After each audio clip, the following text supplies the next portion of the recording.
Dankie Heilige Gees, dat ons net opnuut bewus kan wees, Here, dat U ons nooit begewe en ons nooit verlaat nie. Help ons om altyd ons oë op U gefestig te hou, want U is die een, Here, wat oorwin het. En dankie dat U ons help, Here, om as oorwinnaars in elke situasie uit te tree in die stryd waarin ons is. Dankie ook vir vanoggend en dankie vir U woord en dankie dat U woord 'n transformasie in ons hart en in ons denke bring, Here. In Jesus naam, amen. Dit was nogal so 'n rowwe 2 weke binne die gemeente, in die konteks van dit wat ek weet wat met verskeie mense gebeur het, en 'n bietjie 'n rowwe tyd in my en Hannerie se lewe ook. En waar ek met mense praat, kom ek agter, daar's bitter min mense wat by die see sit en roemuis eet. Ouens is in 'n stryd, is dit nie? En as jy nie in 'n stryd is nie, iewers in 'n geveg betrokke is nie, as ek nou praat van 'n geveg, is dit dan nie met jou buurman nie. Weet jy wat? Wees geseënd, jou geveg is op pad. Jy hoef nou nie te twyfel daaraan nie. Die moeilikheid is aan die kom. Party van julle kyk so om, dan sien julle my moeilikheid is nou net verby. En as jy terugkyk, dan sien jy, o gats, hier is 'n ander moeilikheid. So ons elkeen is in 'n stryd. En ek dink aan daai vers wat sê menigvuldig. Kom, julle lees mos julle Bybels. Menigvuldig is die probleme van die regverdige, maar uit hulle almal verlos die Here vir jou of vir hulle. Ons moet nie net by die probleme vassteek nie. En ons dink mos altyd dat wanneer jy nou jou hart vir die Here gee, Christendom is so lekker geloof dat wanneer jy jou hart vir die Here gegee het en jy is kind van God, is al die moeilikheid verby. En dan word jy nou kind van die Here en jy gee jou hart vir die Here en jy dink die moeilikheid is verby. Dan kom jy agter, nee, dit voel asof dit nou eers op turbo is. Hier's nou groter moeilikheid wat jy het as wat jy gehad het.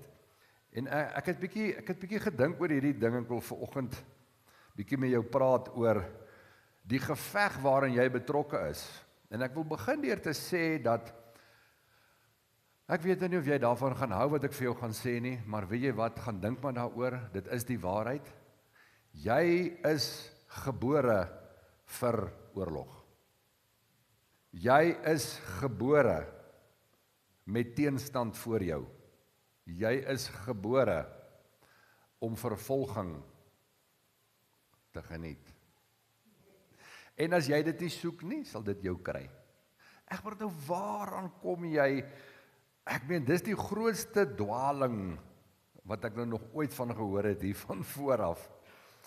Maar ek het vir jou ook goeie nuus, en dit is dat Jesus die oorwinning reeds behaal het.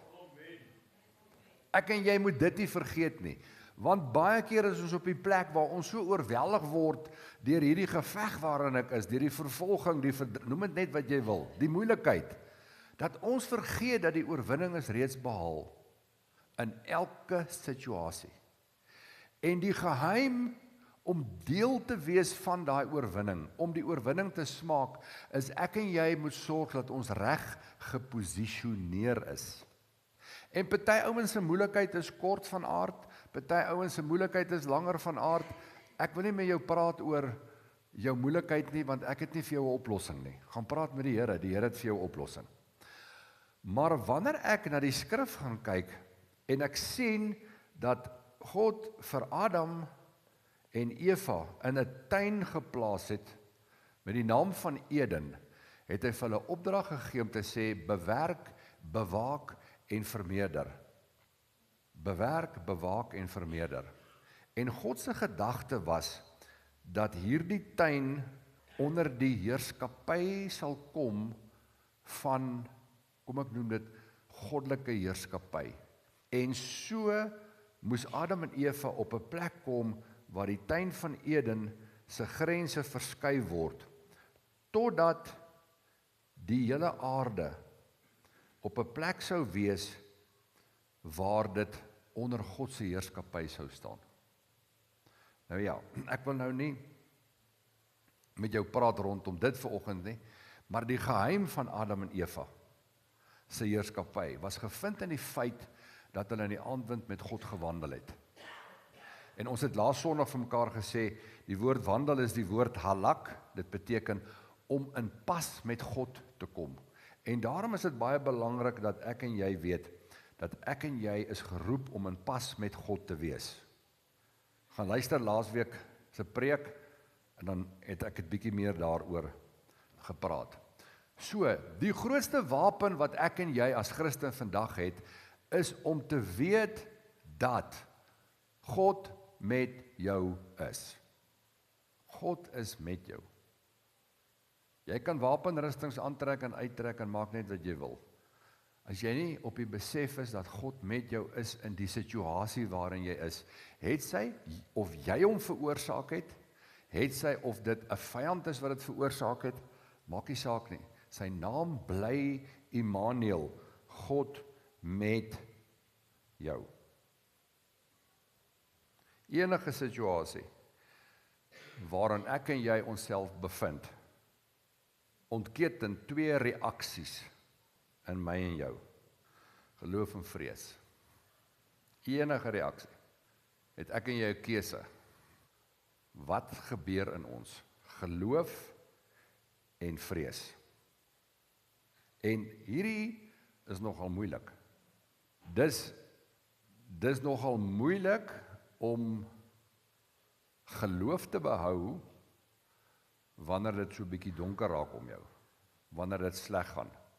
Wanneer goeters met jou gebeur wat jy nie beplan het voor nie, wat as 'n verrassing kom, en baie van hierdie goeters veroorsaak dan 'n vrees in ons hart. Maar ek en jy het 'n keuse, of ons geloof gaan behou, en of ons gaan vrees. Nou, die Here roep ons almal om hom te loof en te prys. The joy, dis my nogal profound, dat ons nou begin met die lied vanoggend. Sy het glad nie geweet waaroor ek preek nie. The joy of the Lord is my strength. So ek het sommer, toe ek voorberei, toe ek sommer geskryf, is dat een van die vrugte van geloof is dat ons op 'n plek kan wees waar ons God loof en prys. Ons sukkel nogal om te loof en te prys vanuit die konteks van vrees. Ek wil vir jou vra vanoggend, in die vervolging, in die teenstand, in die moeilikheid wat jy beleef, het sy nou, het sy in die verlede, miskien moet jy dit onthou vir die toekoms, kan jy op 'n plek wees waar jy die Here loof en prys? Want wanneer verloor ek en jy ons geloof? Ek en jy verloor ons geloof die oomblik wanneer ons fokus op die Here verloor. En lofprysing en aanbidding is die instrument wat die Here my en jou gegee het om geloof te behou. Want wanneer ons die Here loof en prys, te midde van, makliker gesê as gedaan, te midde van, bring dit ons fokus terug na hom. En dit is hoekom hy dit vir ons gegee het, om hom te loof en te prys. As ek dan nou na hierdie prentjie kyk wat ek nou hier geteken het, dan sê ek, elke situasie, het sy 'n slegte situasie of 'n goeie situasie. En die slegte nogal vir my is om te besef dat wanneer ons God se guns beleef, dit baie keer ons op 'n plek bring waar ons wegbeweeg van die Here. Want moeilikheid se reaksie gewoonlik is om op 'n plek te bring waar ons nader aan die Here kom. En eintlik is dit veronderstel om anderster te wees. Eintlik is dit veronderstel, is ons verstel op 'n plek te wees waar ons, of dit goed gaan en of dit sleg gaan, Ons moet steeds nader aan die Here, Chanel, nader. Dis die lied wat ons gesing het, nader, nader, nader, nader. Ons is eintlik veronderstel om nie eers hierdie in ons woordeskat te hê nie. En ek wil dit vergelyk met 'n seilboot volgend. Ons almal ken 'n seilboot. As jy nou nog nie regtig in jou lewe op die water op 'n seilboot was nie, dan dink ek, was jy al op 'n seilboot op die aarde, hier op die land. Want baie van ons sê ek het nou die wind van voor. 'n Seilboot, of die wind van voor en of die wind van agter is, wat bepaal die rigting waarin die seilboot gaan? Sy roer, kom, roer, jy moet roer. Sy roer, sy rudder, wat dit ook al is, sy roer bepaal dit. Van in watter rigting hy gaan. Nou is die vraag, jy is die seilboot, daar's 'n wind wat waai. Daar's twee winde, 'n wind van die vyand, 'n storm van die vyand, en die wind van die Gees. Wat is my en jou roer in die lewe? Wat is my en jou roer in die lewe? Wat sal julle sê, wat is ons roer? My en jou roer in die lewe is ons hart. Ons hart bepaal of ons nader aan die Here gaan en of ons verder van die Here gaan. Dis hoekom die skrif sê, bewaak jou hart meer as alles wat bewaar moet word, want daaruit is die oorspronge van die lewe. So kom ons blaai gou na Eksodus 13. Eksodus 13, ek wil julle gou-gou 'n paar, ek wil 2 stukkies lees uit die skrif uit wat julle ken, maar ek wil hê jy moet dit raak sien. Die titel van my boodskap is, sien jy die Here in jou situasie? Of is dit net nag, of jou oë oop is of toe is? Eksodus 13, en ek wil daar lees vanaf vers 17. Toe Farao die volk laat trek het God hulle nie op die pad na die land van die Filistyne gelei nie, alhoewel dit nader was. Want God het gesê, die volk kan dalk berou kry as hulle oorlog sien en teruggaan na Egipte. Vers 18. Daarom het God die volk laat wegdraai in die rigting na die woestyn, na die Skelfsee toe.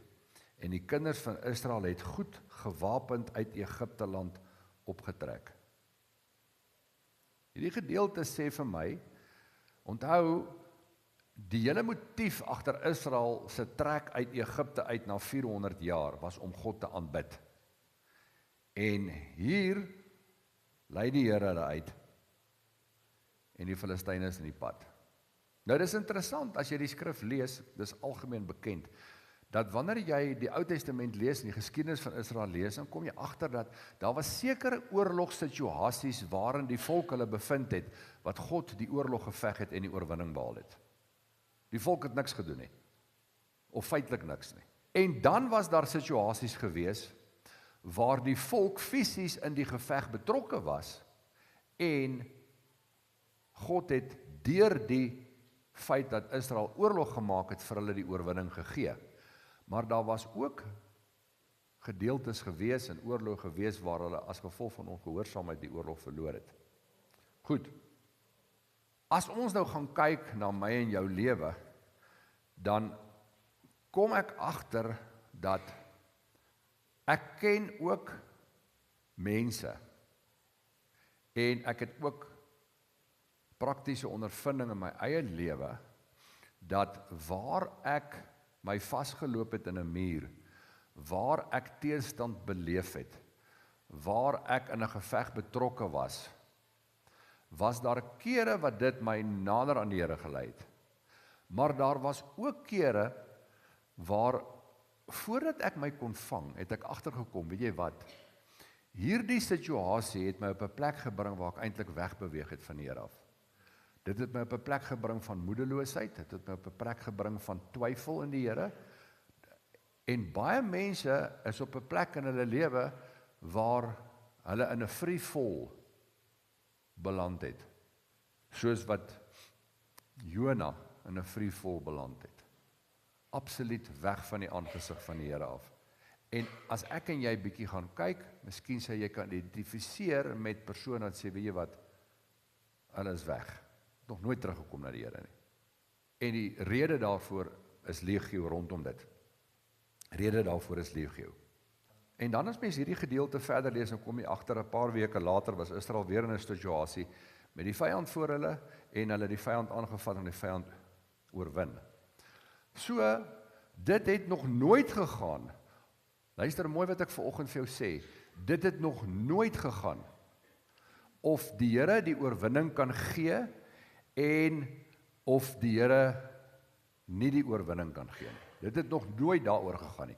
Dit het nog nooit gegaan oor God se vermoë nie. Dit het gegaan oor die feit dat God my en jou geskape het om op 'n plek te kom waarin ons van oorwinning na oorwinning kan leef. In ander woorde, God het my en jou geskape om op 'n plek te kom waarin ons nou moet groot word. En goedjies vir onsself begin uitsorteer. En as ek praat van self vanoggend, dan praat ek nie van self onafhanklik van God nie.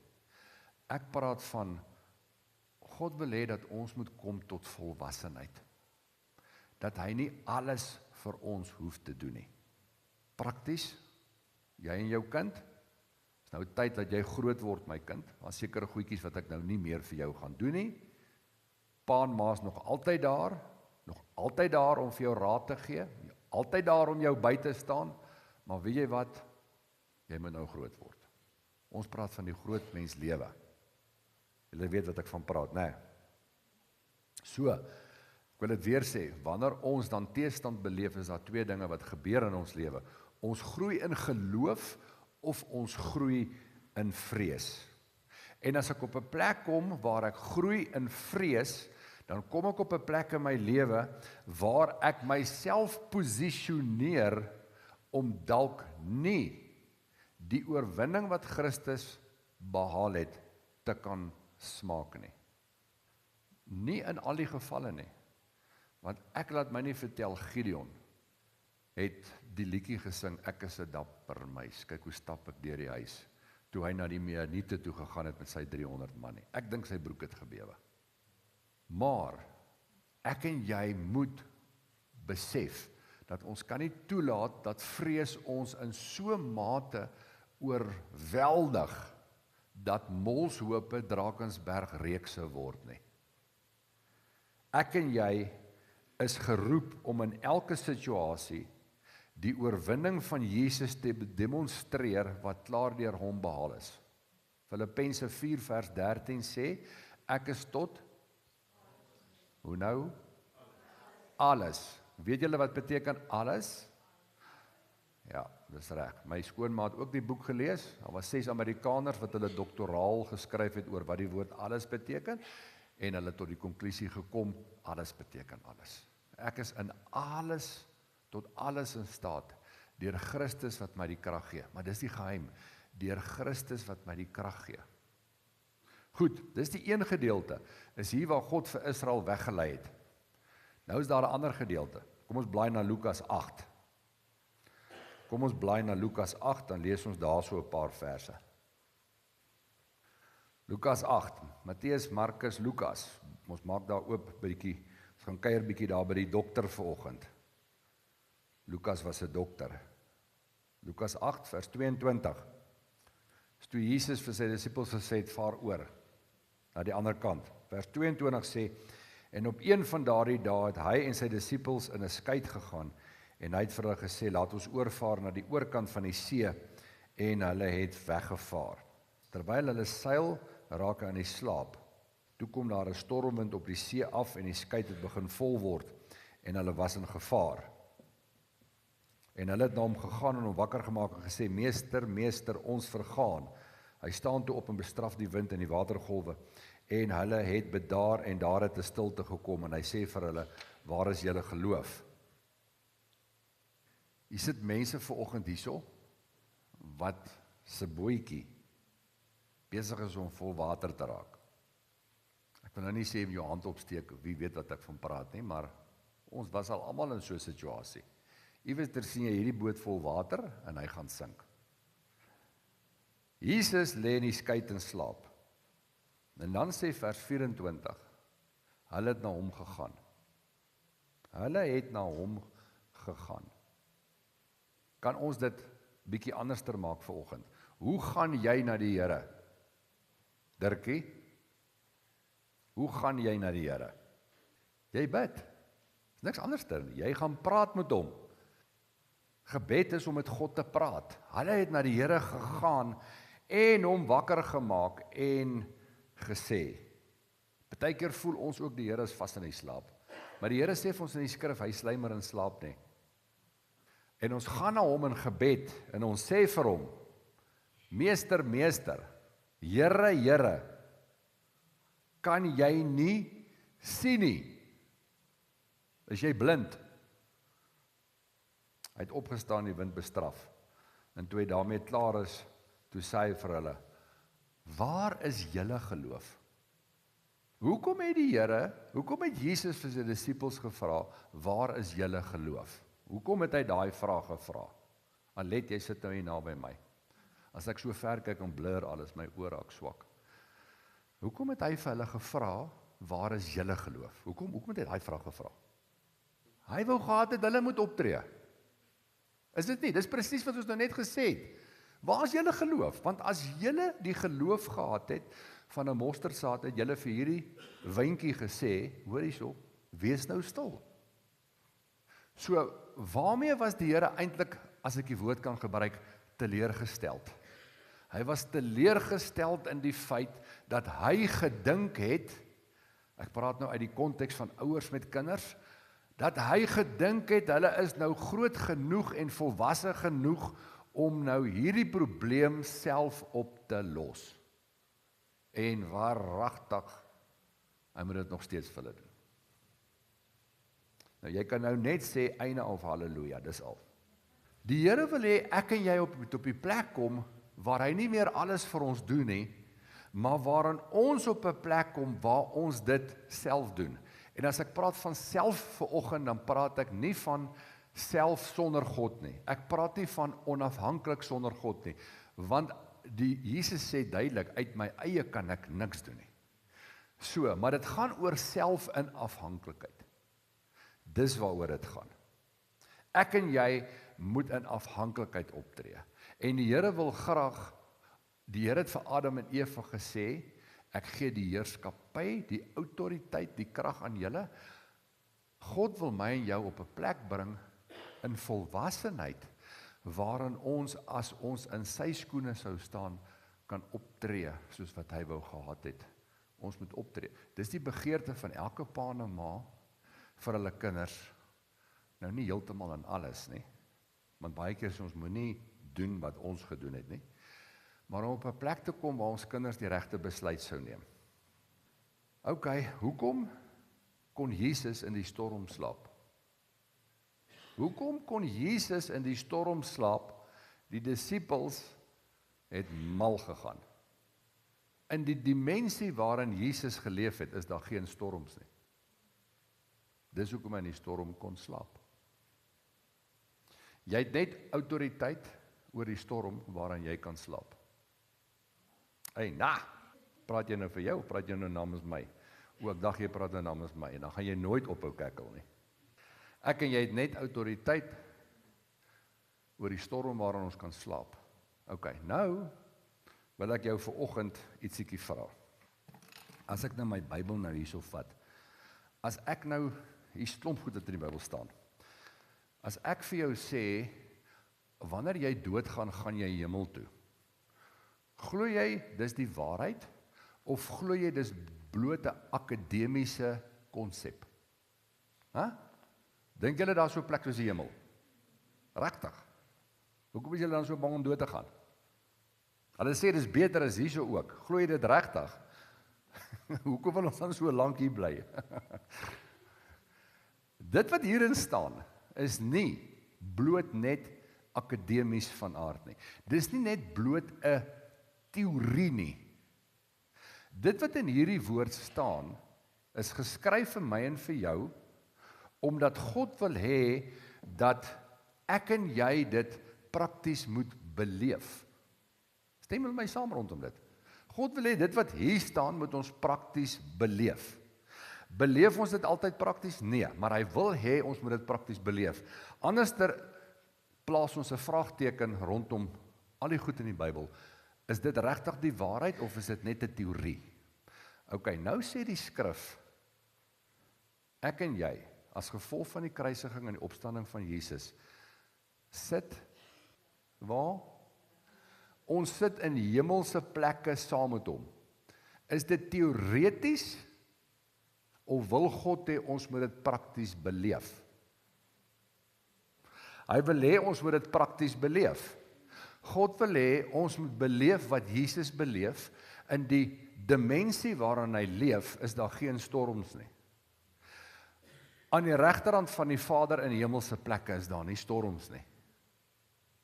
Ek wil nie met jou praat vanoggend nie, ek praat met my vanoggend. Egbert, waar sit jy?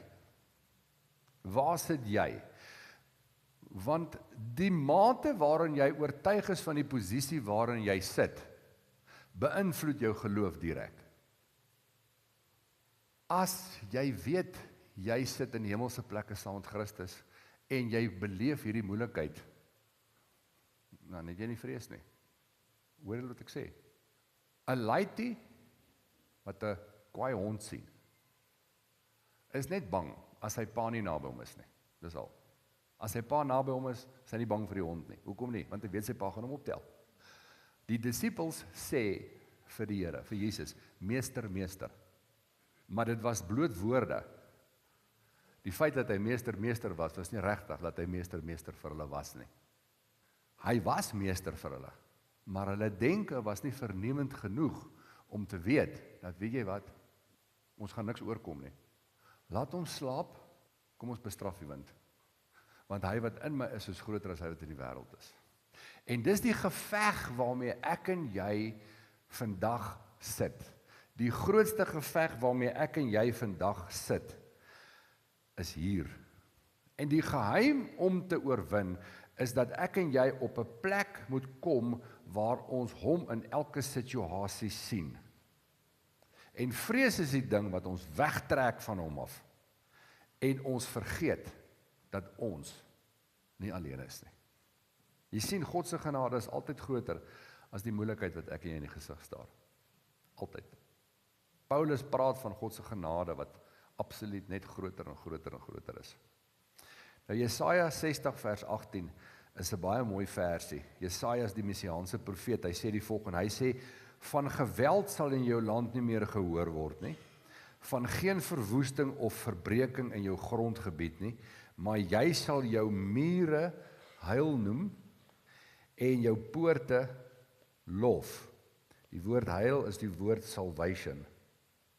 Salvation. Hy sê jy sal jou mure heil noem. Hierdie gedeelte het die Here gedoen.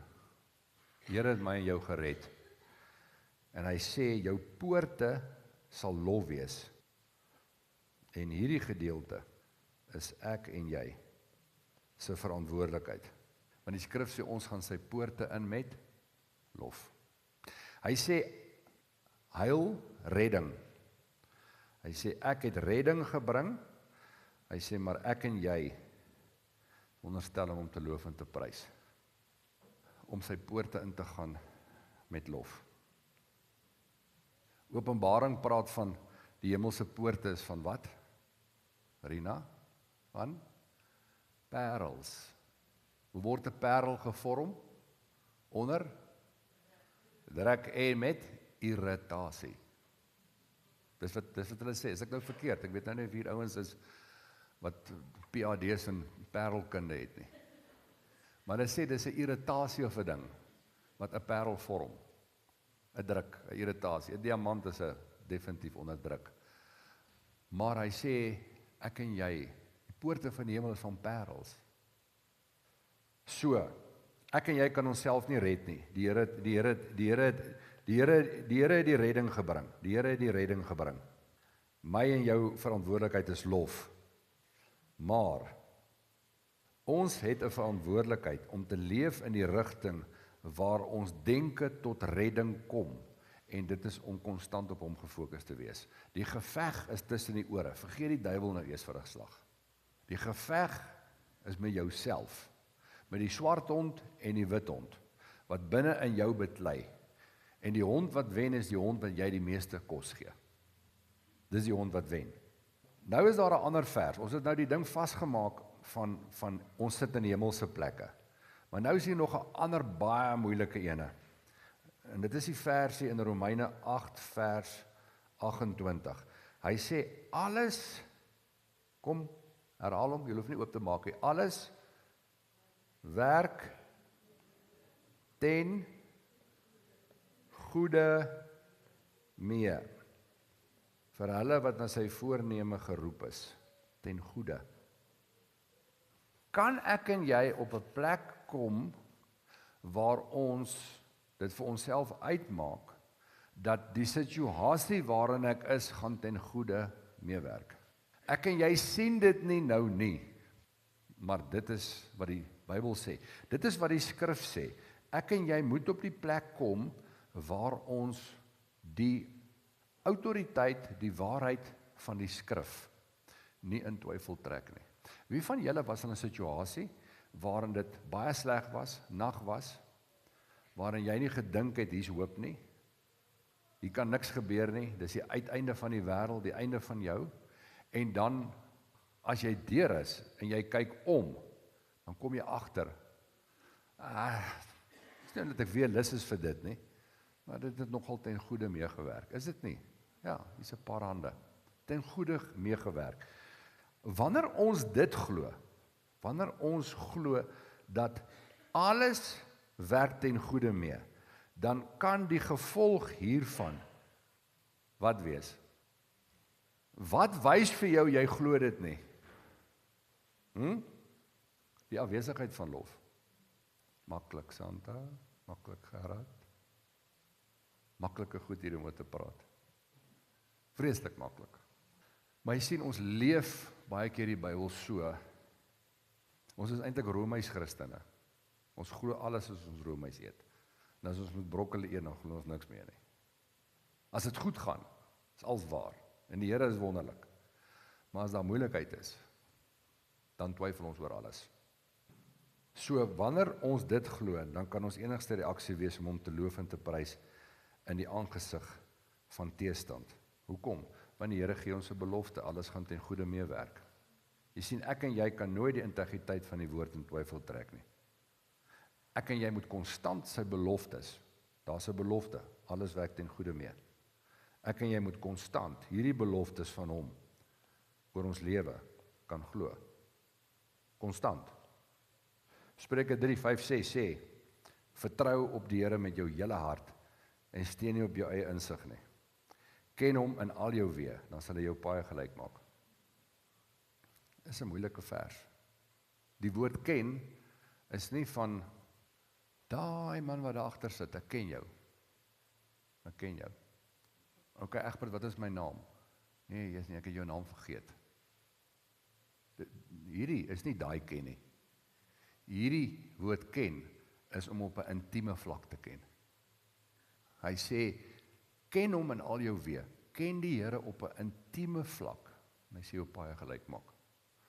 Hoekom kan hy jou paaie gelyk maak as jy hom op 'n intieme vlak ken? Nou, hy het 'n oplossing vir alles.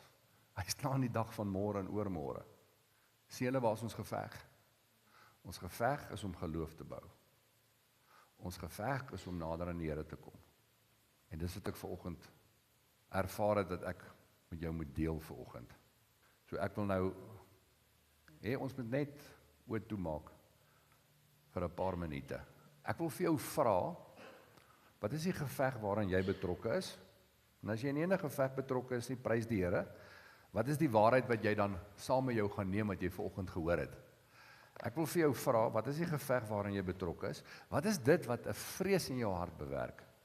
Of is jy op die plek waar jy geloof behou en waarin jou geloof groei? As ons net daai twee goeters kan identifiseer. As daar 'n vrees in jou hart is, deel met die vrees, sê vir die Here, Here, hierdie vrees gaan ek vir u gee. Ek gaan nie laat hierdie vrees my geloof steel nie. Want ek sien u raak in my situasie. En dan, om vir die Here te vra, Here, ek het geloof, maar dit voel vir my asof ek heeltemal ongelowig is. Here, kom hierdie ongeloof in my te help in dit. En help my om geloof te behou. In hierdie situasie waarin ek is. En dan op 'n plek te kom om die Here te loof en te prys, vir hom dankie te sê, vir die oorwinning wat reeds behaal is. Is dit reg? Goed. En as jy 'n bietjie langer wil bid, is dit reg.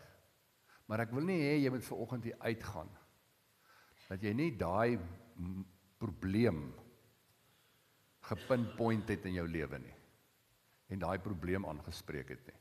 En net jou kop, net jou oë vat, en net van hierdie probleem af wegdraai, en om net draai na die Here, en sê, Here, ek plaas my vertroue in U. Is dit reg? Heilige Gees, dankie dat U met ons deel, dankie dat U goeders in ons hart vasmaak, dankie dat U dit vir ons wys, dankie vir U woord, my gebed is dat U woord, Here, waarheid sal word in my lewe. En ek eer U daarvoor in Jesus naam. Amen.